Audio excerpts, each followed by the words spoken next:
Hello and welcome back. My hands are holding the phone, so there's no.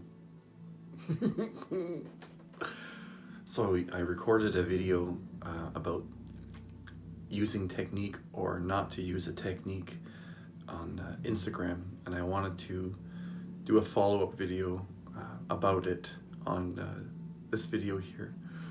So what do you do then? What is the technique? What is the way if there's no technique that works? And how do you go about transforming yourself and moving past a lot of the of your conditioning, basically? This might not be a long, very. This might not be a very. Oh my God. This might not be a long video. You need to challenge your beliefs. It's really simple. It's not more complicated. You have to have your focus inward on you. It has to be on you. Where are you contributing? If you're looking at other people and finding wrong always and then comparing to yourself, no, you need to be focusing on you. And that's why it stings, because you have to start coming to terms with the reality of what it is you are doing, and because if you're in your ego, then you've created this illusion around people's eyes as to what you're really like, and you uphold it around them. So as you start to recognize when you're doing that in the moment, and then give yourself permission to stop doing that and doing what you actually mean, then it becomes the right path. It's so simple. It's so simple to do, but we've been trained to look out and to criticize everybody else instead, limiting your own potential. So really all it takes is, it takes time. It's a very simple thing, but it takes time, and it's recognizing your ego. And a very simple way, if you're not too sure to start, is to listen in your mind for every time you say a I statement. I like, I don't, today I feel. I got this from Eckhart Tolle, his book, The Power of Now and A New Earth. If you haven't read those books and you're interested in those types of things, I would recommend big time to go check that out. Anyways, so when you apply the things yourself and you focus on you, if you are applying techniques, you do make a certain type of progress. The reason I mentioned not to do any technique is to not encourage the ego in you. Because whenever a person starts the spiritual journey, the ego wants to come along. It really does. You can feel it. I like, oh, this is good. You have all of this inner talk, and the ego is basically the collection of all the stories in your mind and where you are now.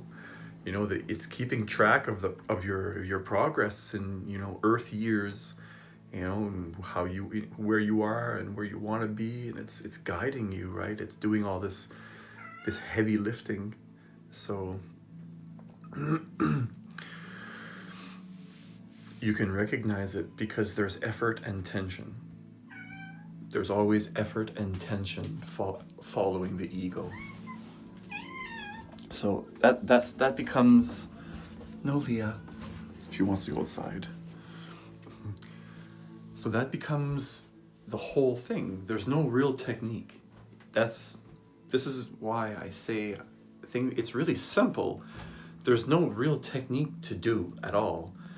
It's just you have to be sincere about recognizing when you're bullshitting. So you have to step into your power, and what does integrity mean to you, to be yourself no matter what. That's integrity, to always be you, to be first and utmost upfront with yourself, because you only teach, which is difficult for myself. I'm still learning. We all are. But anyways, it's difficult to step into your own being all the time. So you have to, it's actually really not.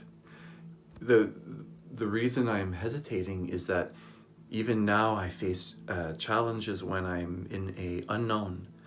So when you face something you haven't faced in a while and you kind of are repeating a cycle and you come back to that same point and there's that situation again, you'll face it and then you pass it.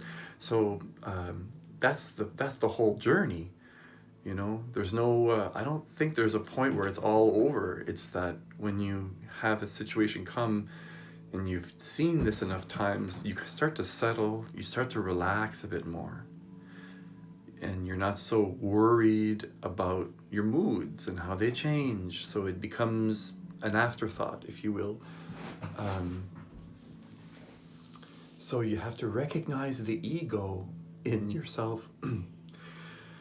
And that's really all it takes. And you have to be able to recognize it right away. And I have a practice called, I don't know what to call it. I call it clearing the dust from your eyes, because I found that every time the ego takes you and there's a story in the mind that you can feel through emotion, in the back of your eyes, it feels as though there's a pressure, a type of movement, as if, when you're dreaming, your eyes are moving, right? Well, there's a type of pressure I've found in my eyes, at least in the back. I feel almost like a wanting to move in the eye, and it's almost as though that becomes something I use to remember. It's an association I've set in my mind as a reminder when I feel this, to remember, oh, am I lost in a story, to become aware, call that a reality check, to come back, oh yes, here and now. So I leave you with that. Wherever you are around the world, whatever time it is that you're watching this video, thank you, thank you, thank you. Peace.